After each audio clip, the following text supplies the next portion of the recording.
You want to learn calligraphy, but you aren't ready to invest in all of the supplies. Well, guess what? You can actually learn calligraphy and hand lettering with a pencil. Not even a super fancy pencil, but there are different types of pencils you should be aware of that I'm going to show you in this tutorial. And at the end of the tutorial, I'm going to walk you through how to practice with the pencil to get the most out of it. So get ready to pull out your own pencil. Hey lettering friend, if you're new here, I'm Sarah from Ensign Insights. Here you'll learn lettering simply so you can feel good about your lettering right where you are. The first thing to know about learning calligraphy with a pencil is that you are going to be manually creating the downstrokes using faux calligraphy, unless you have a certain type of pencil, which I'm going to show you in a minute. But first, you may notice that I'm not just writing in cursive, right? I'm picking up my pencil between strokes, not even just in between letters, in between strokes. If you haven't heard of that, I have a video that goes into more detail on those basic strokes. Simply just know that it's okay to pick up your pencil a lot in a word. This is going to help you get a more even look as you are slowing down and focusing on each stroke. The downstrokes are wherever your pen is going down as you are writing your letters. To create the calligraphy look with your pencil, you are going to thicken these downstrokes by adding another line to them. You can leave them open if you like that look, or you can fill them in to make it look like you were using an actual brush pen or pointed pen. One of my favorite parts about faux calligraphy is that you can customize it to be however you like. If you want a thicker, chunkier look, you can just fill in wider downstrokes like I did here. Does the type of pencil you use matter? Yes and no. Because you're doing faux calligraphy, you can use any fine tip writing utensil, but here are a few different types of pencils that you'll want to be aware of so you know what might work best for you. The lead of the pencil is what makes the difference. This first pencil I'm using is just a regular pencil, which usually is called HB. The H and the B tell you if your pencil has hard or soft lead. H stands for hard, and there is a scale of 9 different levels. B stands for black, and the scale with 9 levels again will tell you how black it is, which also means how soft it is. The higher you go, the softer the lead will be. You can try a pencil set with all the different levels so you can see what you personally like. I love my Blackwing pencil. It's a very soft lead, so I can get thick downstrokes just by giving it a little more pressure. My regular pencil doesn't do that. Because it's softer, it does need to be sharpened sooner.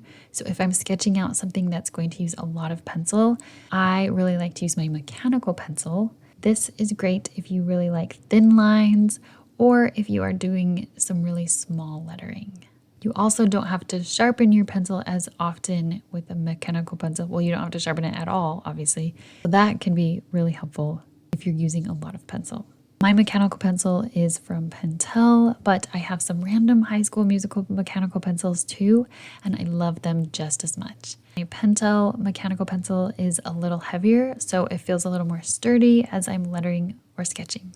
As you are choosing a pencil to practice with, it may be helpful to ask yourself if you like a hard or soft pencil.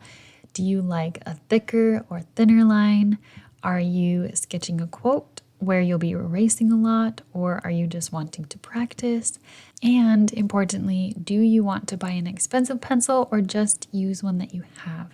You absolutely don't need to buy a really expensive pencil to be able to practice your calligraphy. My Blackwing pencil was more expensive than my regular pencils, but to me it feels worth it because I enjoy how it feels to practice with, and it does actually help me improve my lettering. But that is my personal experience, and it might be different for you. Now, pull out a pencil and paper and start lettering with me. I'm just going to start by lettering the alphabet. I am using my Hand Lettering for Beginners book that recently just came out, if you haven't seen that yet.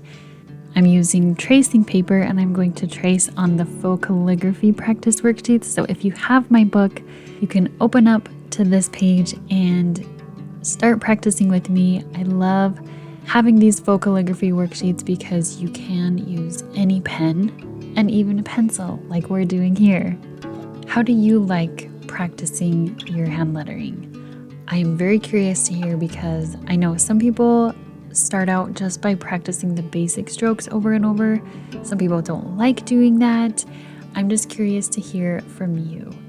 Recently, I've just been loving practicing from my book because it kind of has a little bit of everything in it. So whatever I'm in the mood for, I feel like I can just pull out my book and start tracing. Definitely needs tracing paper because I practice over and over on the different worksheets.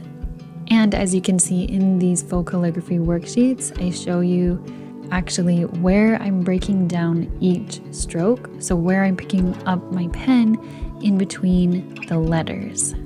That way you don't have to guess. Okay, now going a little bit later on in the book, I'm going to trace the monoline lettering font. This is a great simple script for any project you're doing. If you don't want it too elaborate, you don't want it too loopy, and because it doesn't have the contrast of the thick and thin downstrokes, it's just a very simplified, not in your face kind of font. And I think it's really nice to have something just basic like that for when you want your lettering to be a little more subtle. Or this is also a great font for if you're doing a much longer lettering piece, you want your quote to be really easy to read. I am practicing this with my pencil, but I love also using any other monoline pen for this and making it even a little bigger. So this is what I would do for chalk lettering or lettering on a wood sign. Sometimes you just want that monoline look. If you don't have my book, first of all, why not? You should go check it out. Second of all, it's okay if you don't have worksheets to trace. You can just create your own fonts and your own styles. The reason why tracing is helpful is to give yourself something to start with. And when I just want to turn my brain off and not have to think, I like to just sit down and trace some practice sheets. And I especially love it with the pencil because it glides really smoothly on the paper. I feel very comfortable with a pencil. The quote that we're going to letter is from a request from my book party video. No one is perfect. That's why pencils have erasers. I love that. It's the subtle lessons that we learn from something like pencils. That is so good. I especially always love the message that you don't have to be perfect. And you know, that's what I try to spread with lettering.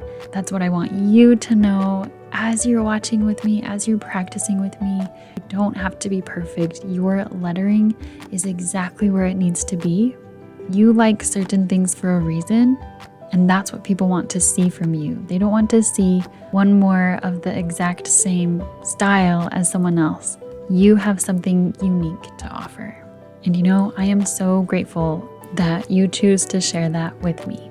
If you want to hear more about how to overcome these doubts and the imposter syndrome in your lettering, I shared in this video right here.